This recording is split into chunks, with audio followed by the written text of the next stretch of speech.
to reason? Will you open your eyes? Chaitanya? Or Chaitanya? Hi, Matt. Hi. I'm very happy today to be able to speak to both of you. And I was very nervous initially, but I have been trying hard to try to reach you guys for a couple of weeks. And today was my lucky day. I prayed and I got it through. Oh, that's one way of looking All at right. it. So there's one data point. Let's test prayer some more. Okay. So I'll tell you my background. I'm a Hindu. Okay. And I'm in U.S. for a couple of years now. And while I was here, I was curious about Christianity, so I visited a couple of churches to understand what they are trying to teach and their point of view. So I have been to many countries like Japan, Europe, and I have visited the temples over there and talked to the priests over there. And I have a very good exposure into this religious thing. And I feel you guys have decided to become atheists, which is a very intelligent thing. I really respect that. From my point of view, I think you have graduated to the next level. Okay? Well, thanks. Yeah, because you see, you don't have to stop there. Okay, that's what I want to tell you. There are much higher levels than this level where you are. You understand that there's only two possibilities. There's theism and atheism. Either you believe that some God exists or you don't. No, we can talk like this. See, the moment you start believing whether something is there or something is not there, you are doing a mistake. Really? Those are, as a matter of logic, the only options. Something either exists or it doesn't. There is another way to think. Okay. The other way to think is, I don't know and I will find out. No. I'm not asserting that I know. I'm happy to say I don't know and I'll find out. But as a matter of fact, something either exists or it does not. I agree with that approach. Okay. Now, if somebody says this exists, there are only two options for me. I either believe that it exists or I do not believe that it exists. See, the moment you use the word belief, okay, then what happens is that you don't know is what you're trying to say. Well, if you no, it's like not. You're wearing a shirt. Do you believe that you're wearing a shirt or do you know you're wearing a shirt? Both. See, the two aren't mutually exclusive. Knowledge is a subset of belief. Belief simply means that you accept that a claim is true or likely true. And so you either believe something or you don't. Knowledge is a subset of belief. It has to do, the way that I tend to use it is in a more colloquial sense, is that you are convinced to such a high degree of certainty that it would be worldview altering to discover that you're wrong. I really don't care about what people claim to know, because we don't wait until we know something or wait until we claim to know something to act. We act in accordance with our beliefs, and so it's beliefs that matter.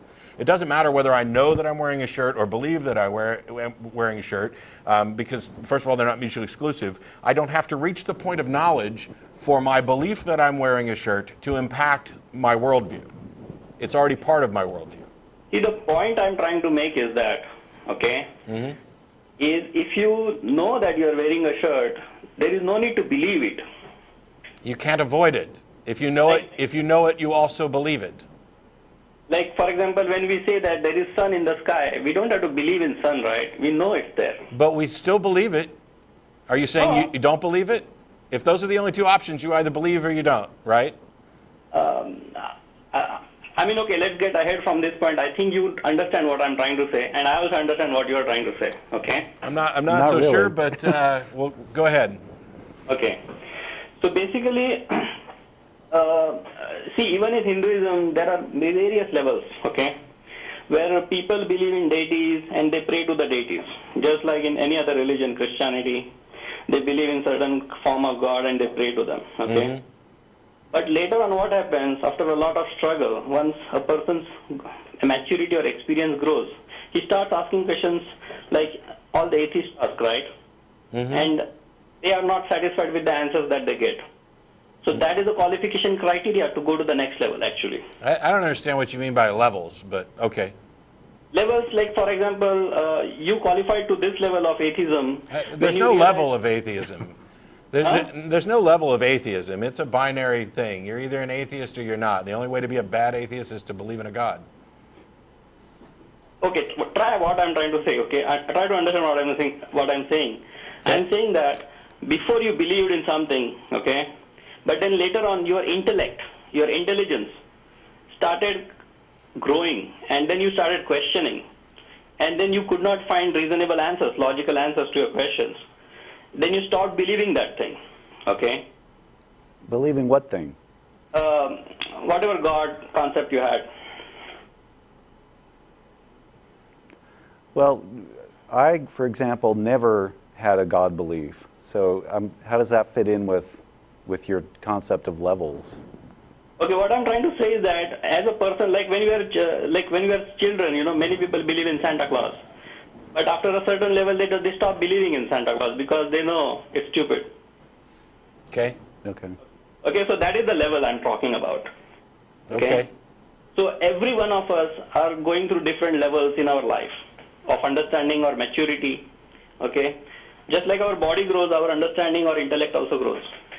So the moment you qualify to the next level, there are higher level of challenges. You have to cross that. Okay. So now what I feel is you have qualified to the next level. Okay. So what I'm trying to say is that don't stop. Have you investigated? Level up.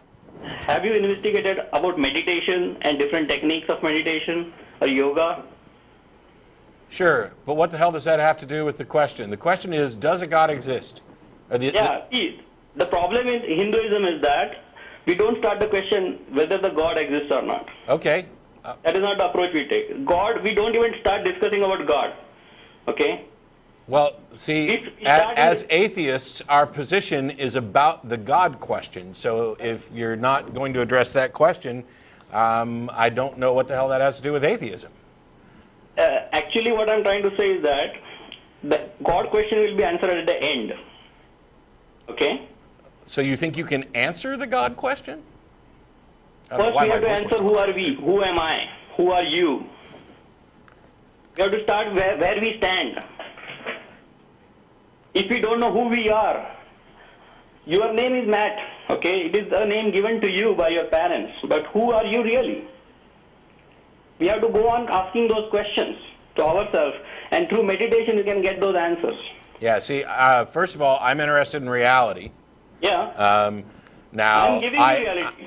I understand that meditation, along with quiet reflection and other things, have been shown to have some positive benefits, but I have not seen any evidence that meditation provides you with some sort of grand answer that is actually demonstrably true that you couldn't achieve through just thinking. Okay. I understand what you're saying. See, the thing is, we have to understand there are two types of sciences. One is subjective science and the other is objective science. Okay? Are you with me? No, not really. Okay. Subjective science means when the experimental lab is within us. And objective science means when That's the not experimental lab science. is outside us. No, that subjective experience, introspection stuff, that's not science. Yeah, I would say all of science is objective, or it's not science. Or strives to eliminate subjective. Right. Okay, I will try to explain what is subjective. Let's say I eat an apple, okay? Mm-hmm. And I give the apple to you also. You also taste it. So how the apple is going to taste to you, I will never know, or you will never know how it tastes to me. It's a subjective experience. Okay. I agree with you in part in that I cannot fully comprehend what it's like to you, and I cannot have the same exact experience that you are, that it is necessarily subjective. But that doesn't mean that our individual experiences don't still tie to an external reality. See, that is where I want to try. See, this is a challenge when we start discussing about spirituality or God. The whole discussion is within the realm of subjectivity. Well, then I'm uninterested. If it can't be demonstrated, if there is no reliable path, if there's no scientific process to demonstrate the truth of it, then one subjective claim is just as good as another. If we have no evidence supporting it that is subject to independent verification, falsification, peer review, et cetera, I'm not interested. You might as well tell me, you know, it's like if somebody comes to me and says, hey, I was abducted by aliens last night. Well, they might have been.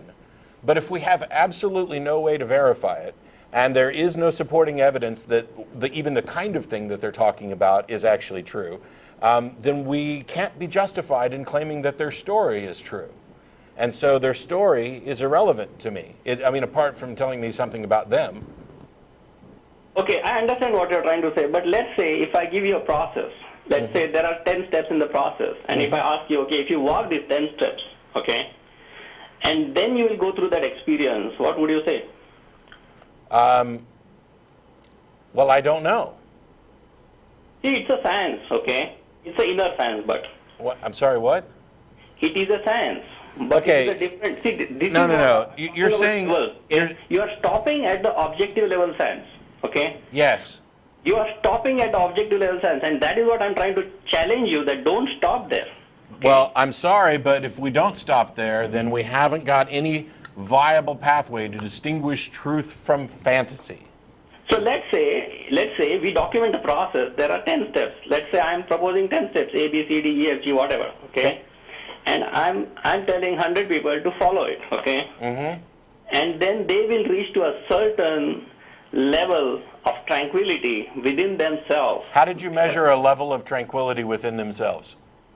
Unfortunately, there are no science tools available in the world today to measure anything in the subjective world. Right. So how can you even pretend that you just demonstrated something that is reliable if you can't quantify it?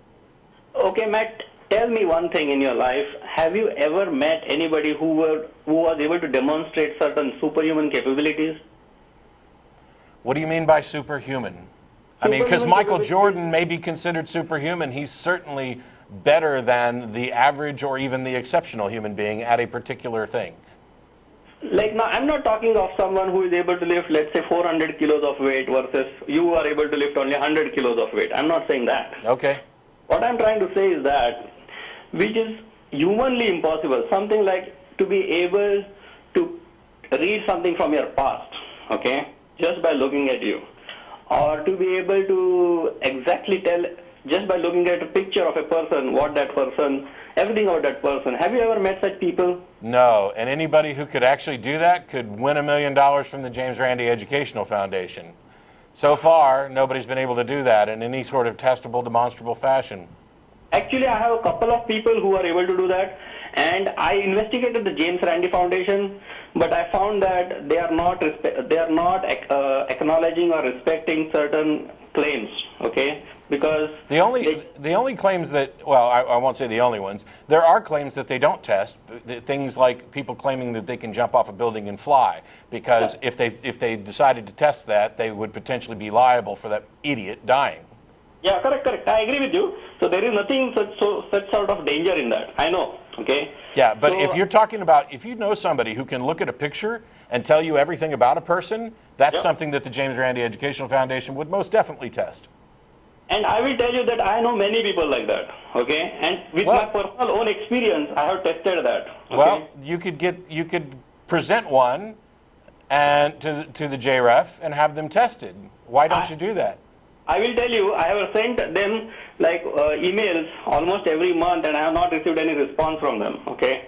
So I don't believe there are any credible people who are really there to, open up these secrets. You're aware that they've actually conducted these tests live not every year, but for the past couple of years at the amazing meeting in Las Vegas, that they actually do a test, right? I know. See, okay.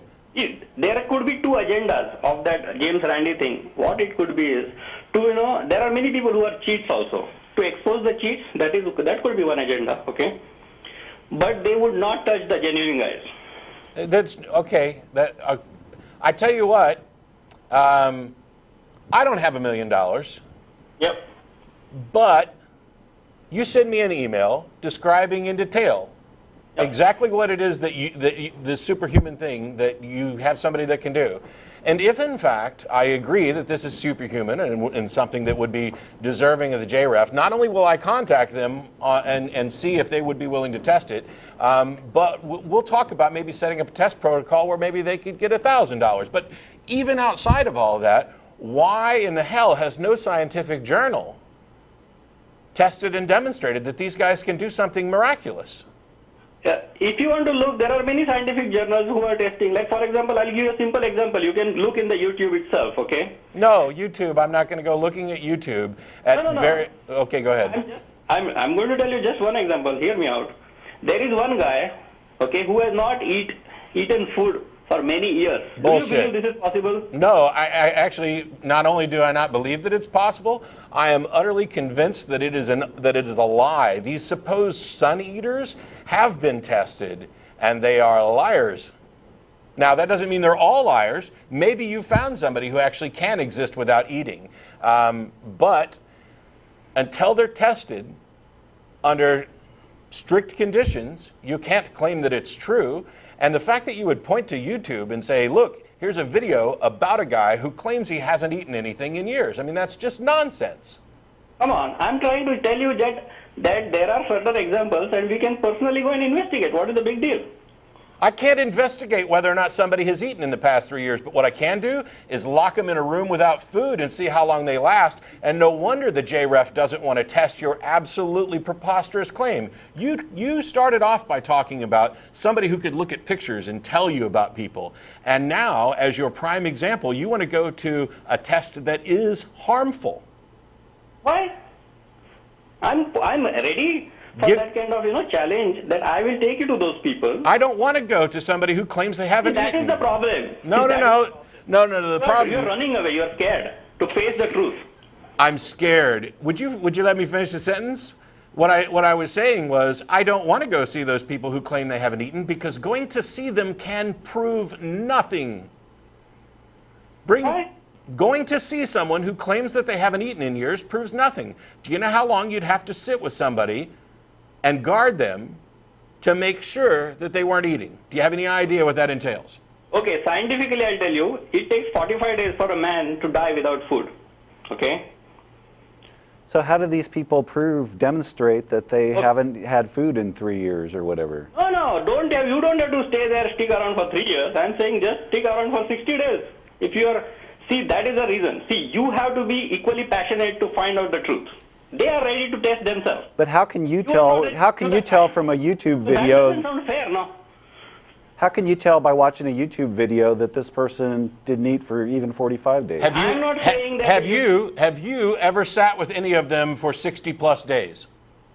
I have seen people myself my whole life. But Have you actually sat with any of these supposed sun eaters for 60 plus days, nonstop, 24 hours, verifying that they didn't eat? I have not said. You haven't?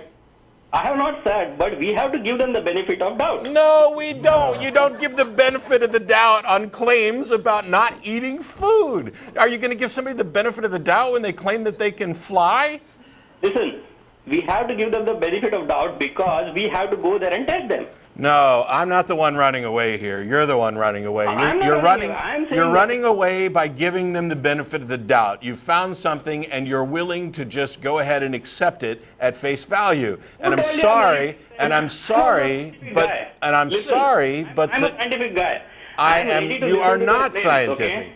Okay, and evaluate them scientifically. And these people, okay. You are demonstrating that you do not understand the rigors of scientific investigation. Do you think that, for example, Scientific American magazine would publish a big old article about these sun eaters, these people who don't eat, and say, our reason for accepting this is that we must give them the benefit of the doubt? Do you think that's the way science works? Science works based on a lot of, financing by corporations. Do you believe in all scientific journals?